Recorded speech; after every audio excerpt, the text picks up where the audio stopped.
It was either January or February when Shadow of the Erdtree first trailer was released. I saw it on my Instagram feed first.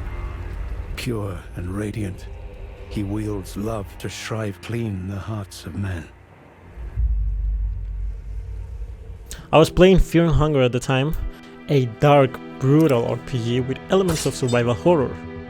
I felt so disappointed that Elden Ring didn't really have loot for builds dedicated to intelligence and faith hybrids, unlike its predecessors, which had a whole dedicated damage type and school of magic for said build. It was actually pretty famous, especially in Dark Souls 2, but for some reason they removed it in Elden Ring.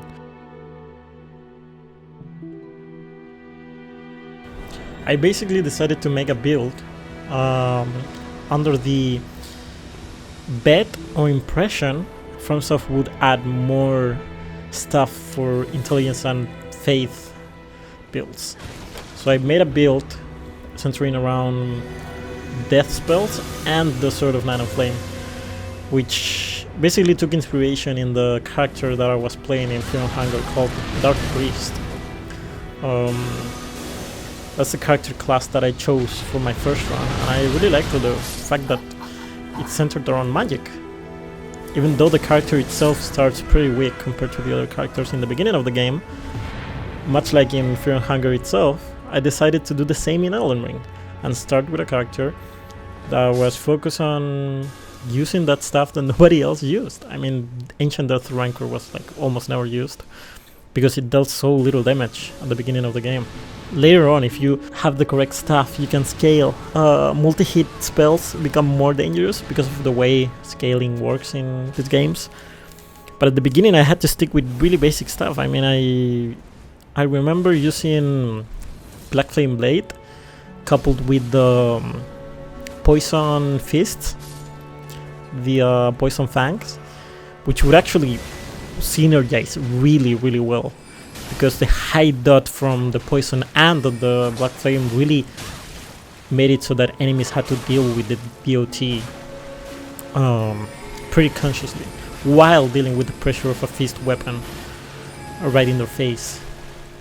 So it was really strong, surprisingly enough. Just because of the pursuit of aesthetics, I actually encountered like a really strong setup at the beginning of the game, and then I transitioned into using the death spells and the Sword of Nine Flame. Yeah. By the way, just look at how cool this character looks. I mean, I nailed it on the character creator with the Dark Priest Enki face. It's like a one-to-one. It's like playing Fear and Hunger, but on RTX or something. But anyways, right now I want to focus on the build itself. Later on, I can show you the character creator slides if you want to make the exact same character cosplay. But right now, the main focus for the start of the build is to get the strong stuff from sorcery and strong stuff that you can get from incantations, because that's going to be the bread and butter of the build, is using strong sorceries and strong incantations. So first off, you're going to want to get the gravity stuff, because it's the best early game gravity stuff there is. I mean, it's the best early game stuff, period, that there is. And you want to get a seal that scales with both faith and intelligence. That would be the seal of the Golden Order. And use Catch Flame, because the Catch Flame is basically the strongest incantation there is. Just look at this incredible backstab into Black Flame Blade, into the Flame of Frenzy for the roll catch. Holy shit, the wake up. It can get pretty strong, yeah, not gonna lie. We can also, I mean, we have the Sword of Nine Flame too, which is strong in its own right. I mean, just the fact that the Azure Ward deals so much damage. It's a little bit hard to land in the sense that it's super telegraphable and everybody knows what it does, because at the beginning of the game, I mean at the beginning of the game's life cycle, it dealt enormous damage. It was like crazy, like an unacceptable amount of damage right before the patch where every PvP damage got lowered. Oh, and the Gravity Stone Fans. The Gravity Stone Fans are pretty useful. I find that people with low poise get just staggered right there on the spot. They get staggered by the Gravity Stone Fan. But if you have like if you're fighting against a more poisey build, then that's not gonna be the case. but it's still a useful tool to catch people off guard. I believe it also doesn't use that much stamina, so it's good in between spells and in between hits to use it.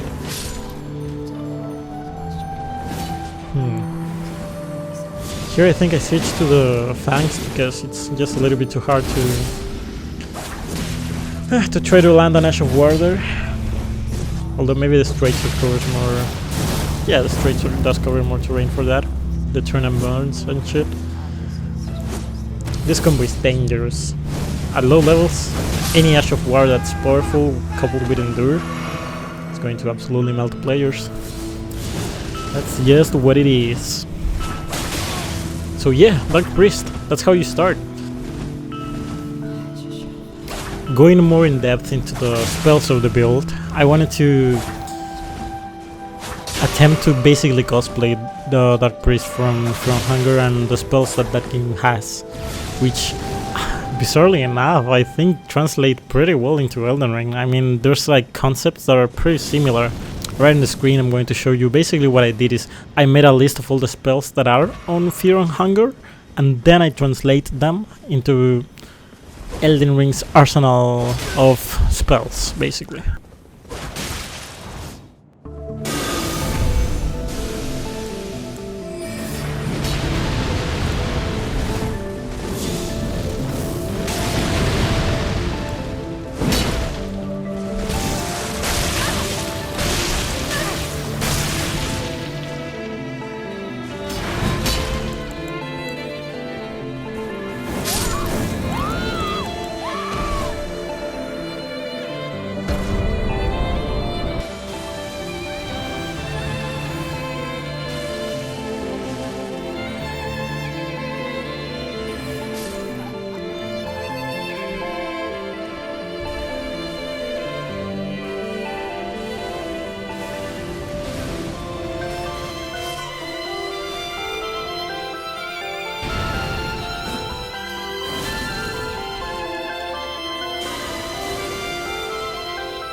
Now, I think if your build can manage to fight against 2 or 3 people at the same time, I think it's pretty safe to say that your build at the very least is doing some things right enough to be able to survive having 2 people dealing good damage against you, because in this game it's pretty easy to deal damage. Even if you don't have an optimized build, you're probably going to output a dangerous amount of damage anyways. So that is sort of like my seal of approval, is if you can handle 2 or 3 people at the same time. The rest is probably skill, timing, situational awareness and whatnot. And here we're using the death spells. Finally we're getting the death spells. We're getting some damage because we're higher level. I believe here we're around level 100, 120. And yeah, we're using basically spells to harass at a distance. They're not the best spells, but they have the most AoE and they are good to apply pressure, even if they don't deal the most damage. Here I get my ass kicked though. I have to retreat later because their colossals are just dealing more damage than I can deal with, and I'm not really doing a good job by dodging. No. But yeah, that's basically that's how I see things. If you can manage to 1v3, build is probably okay. Now the double casting thing, the thing about casting with incantations and sorceries is that you're gonna have, well, yes, to use both hands. Both hands are going to be occupied purely on spells.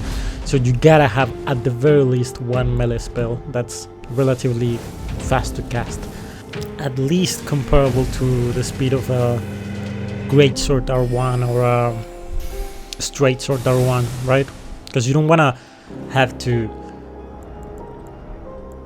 prepare all your spells like the how do you call this? The casting speed of spells that work at a distance is slower. It's comparable to a slow attack, heavy R2. And imagine if you were just able to fight with heavy R2s. I mean,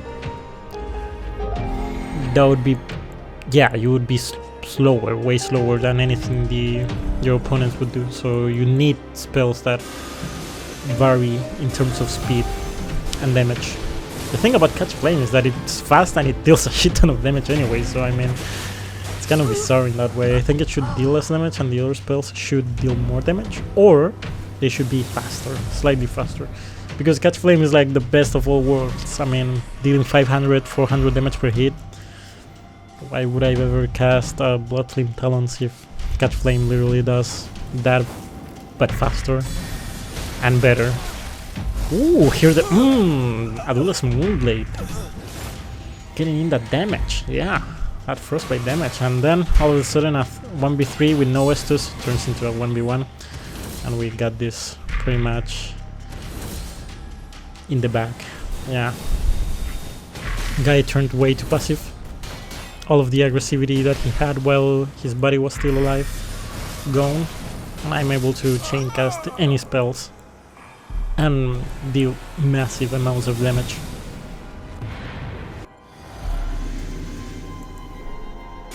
Ancient Death Rancor is a pretty good opener because it is slow.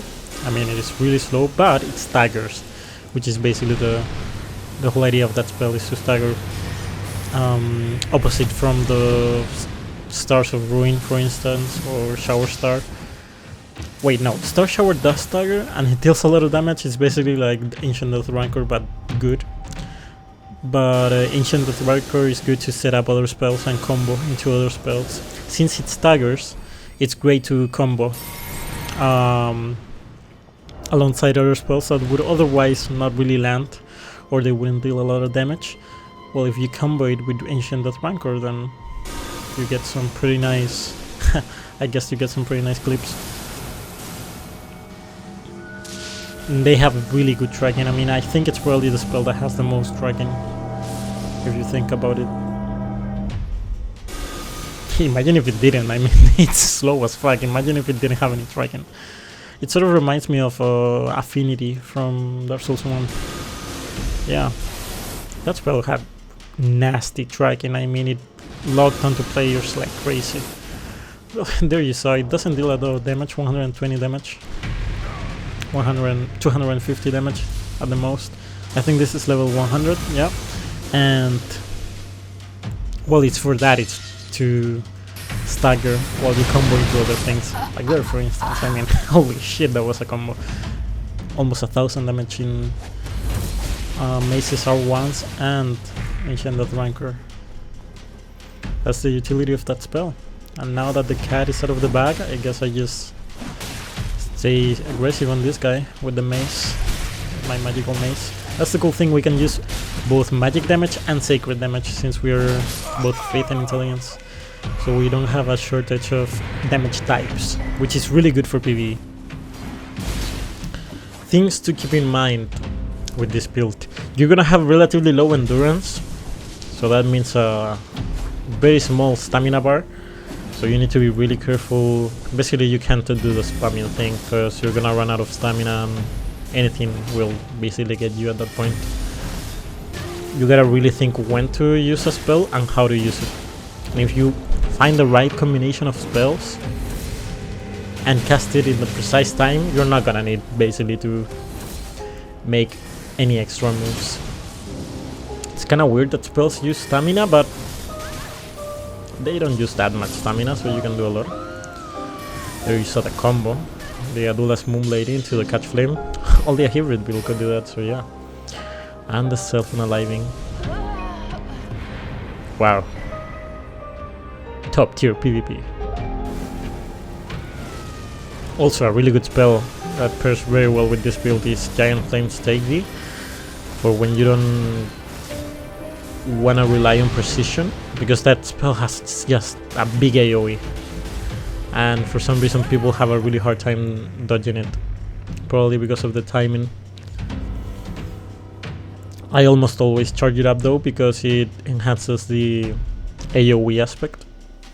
The uncharted version of Giant Flames Take Thee does not have that much AoE, but it's still a pretty solid choice, since you don't need to aim it that much compared to Black Flame, for instance, which is like sort of the same idea, but it's a way smaller hitbox, and you 100% need to charge it up for it to have AoE properties. Oof. Those katana slicing me up right there. Gotta be careful with the team up, with the duo. Yeah, we deal with the duo. Yeah, with Giant's Flame. That's pretty much the way to go here, since they're sticking together. They're not really separating from each other. That's how you situationally use spells. Overall a really fun build. You can try everything from one school of magic to another school of magic, and the DLC I'm sure has a lot of spells to try out, so yeah. Well, anyways, see you in the DLC.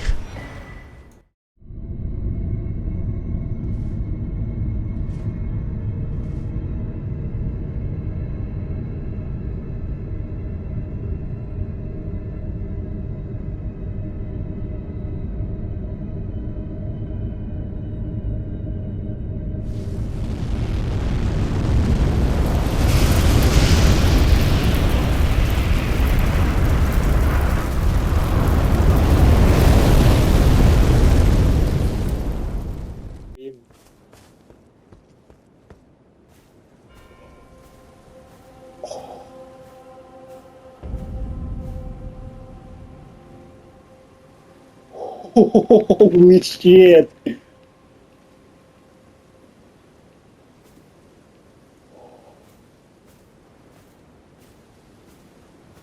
Wow.